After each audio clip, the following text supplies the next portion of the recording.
Doctor Arpana Rawat YouTube channel पर आप सभी का एक बार फिर से स्वागत है।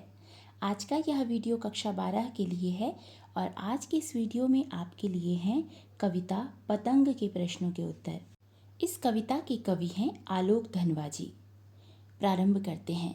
पहला प्रश्न है, सबसे तेज बौछारें गई भादो गया के बाद प्रकृति में जो परिवर्तन कवि ने दिखाया है उसका वर्णन अपने शब्दों में करें। इसका उत्तर है, सावन और भादो का महीना बीत जाने पर वर्षा लगभग समाप्त हो जाती है। शरद ऋतु के आने पर आकाश स्वच्छ हो जाता है और विभिन्न रंगों के फूल खिल जाते हैं। बच्चे अपनी रंग बिरंगी पतंगों को लेकर घरों की छतों पर पहुंच जाते हैं। संपूर्ण वातावरण बच्चों के कोलाहल से भर जाता है। प्रश्न 2 है, सोचकर बताएं कि पतंग के लिए सबसे हल्की और रंगीन चीज, सबसे पतला कागज, सबसे पतली कमानी जैसे विशेषणों का प्रयोग क्यों किया गया है। इसका उत्तर है, पतंग बनाने के लिए पतला रंगीन कागज और बांस की लकड़ी से बनी पतली कमानी का प्रयोग किया जाता है, जिससे पतंग आसानी से उड़ सके।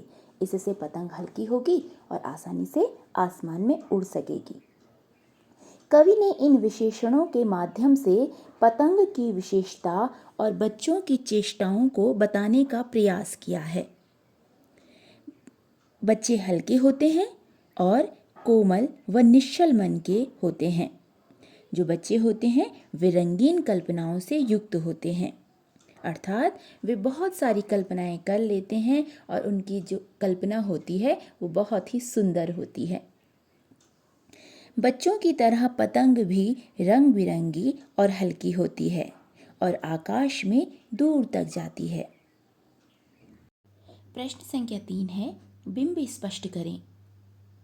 पंक्तियां हैं, सबसे तेज बौछारें गई भादो गया, सवेरा हुआ, खरगोश की आंखों जैसा लाल सवेरा, शरद आया पुलों को पार करते हुए, अपनी नई चमकीली साइकिल तेज चलाते हुए, घंटी बजाते हुए जोर जोर से, चमकीले इशारों से बुलाते हुए और आकाश को इतना मुलायम बनाते हुए कि पतंग ऊपर उठ सके। तो हमें इन पंक्तियों में बिंब बताना है। तो इसमें पहला है, सबसे तेज बौछारें गई भादो गया। इसमें है गतिशील दृश्य बिंब। अगला है, खरगोश की आंखों जैसा लाल सवेरा। इसमें है स्थिर दृश्य बिंब। अपनी नई चमकीली साइकिल तेज चलाते हुए। इसमें है गतिशील दृश्य बिंब। अगला है, शरद आया पुलों को पार करते हुए। इसमें है स्थिर दृश्य बिंब। अगला, घंटी बजाते हुए जोर जोर से। इसमें है गतिशील दृश्य बिंब। अगला है, चमकीले इशारों से बुलाते हुए। इसमें है श्रव्य बिंब। आकाश को इतना मुलायम बनाते हुए कि पतंग ऊपर उठ सके। इसमें है गतिशील दृश्य बिंब। ये तो बात हो गई बिंब की। अब आप कहेंगे बिंब किसे कहते हैं। तो बिंब का अगर हम शाब्दिक अर्थ देखें तो उसका अर्थ होता है मूर्त रूप प्रदान करना। कवि जब कविता लिखते हैं तो हमारे सामने बहुत सारे उदाहरण प्रस्तुत करते हैं कि वो दृश्य, वो बात हम तक आसानी से पहुंच सके और हम उसे ग्रहण कर सकें, उसे समझ सकें। तो इसके लिए कवि बिंब का प्रयोग करते हैं। बिंब 4 प्रकार के होते हैं, दृश्य बिंब, श्रव्य बिंब, विचार बिंब और भाव बिंब। और इन बिंब के माध्यम से जब कवि कविता लिखते हैं तो हम कल्पना करते हैं कि ऐसा हुआ होगा, हमारे सामने दृश्य उत्पन्न होता है, हमारे सामने शब्द उत्पन्न होते हैं और तब हम उस कविता को आत्मसात करते हैं या कवि की कल्पना को समझने का प्रयास करते हैं।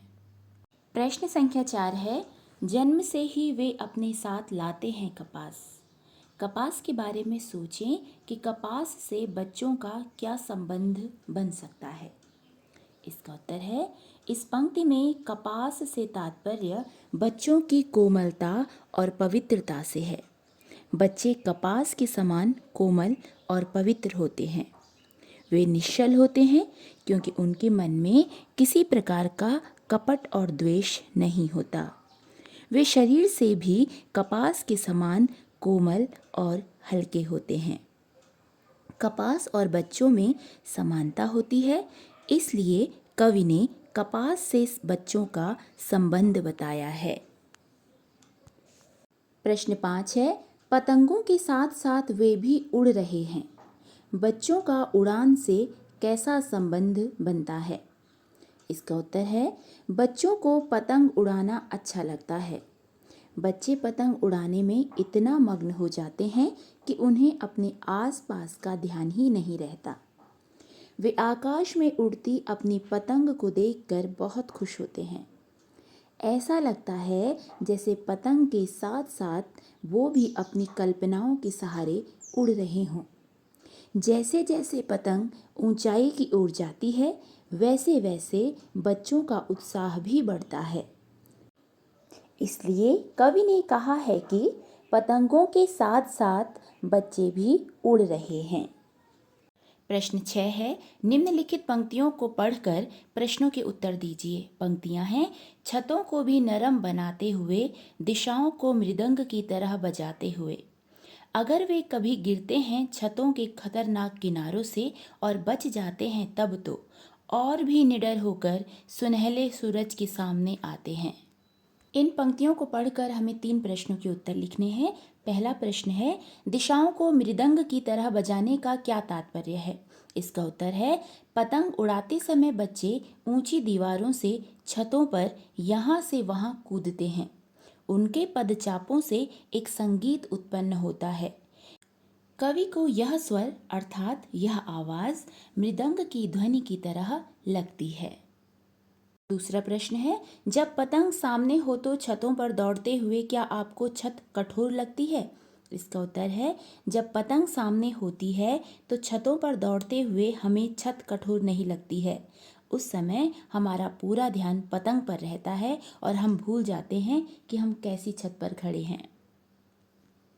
अब है अंतिम और तीसरा प्रश्न। खतरनाक परिस्थितियों का सामना करने के बाद आप दुनिया की चुनौतियों के सामने स्वयं को कैसा महसूस करते हैं? इसका उत्तर है, खतरनाक परिस्थितियों का सामना करने के बाद हम स्वयं को आत्मविश्वास से भरा हुआ पाते हैं। हमें यह पता चलता है कि चुनौती इतनी कठिन नहीं थी जितना हमने समझ लिया था। अर्थात जब हमारे पास परेशानियां आती हैं, चुनौतियां आती हैं, तो हम उनका सामना करते हैं और तब हमारा विश्वास बढ़ जाता है कि हम चुनौतियों से लड़ सकते हैं। तो ये थे कविता पतंग के प्रश्नों के उत्तर। यदि पाठ से संबंधित आपका कोई प्रश्न हो तो आप मुझे कमेंट में लिख सकते हैं, और यदि आप कक्षा 12 का कोई और वीडियो बनवाना चाहें तो भी आप कमेंट में लिख सकते हैं। वीडियो में अंत तक बने रहने के लिए धन्यवाद।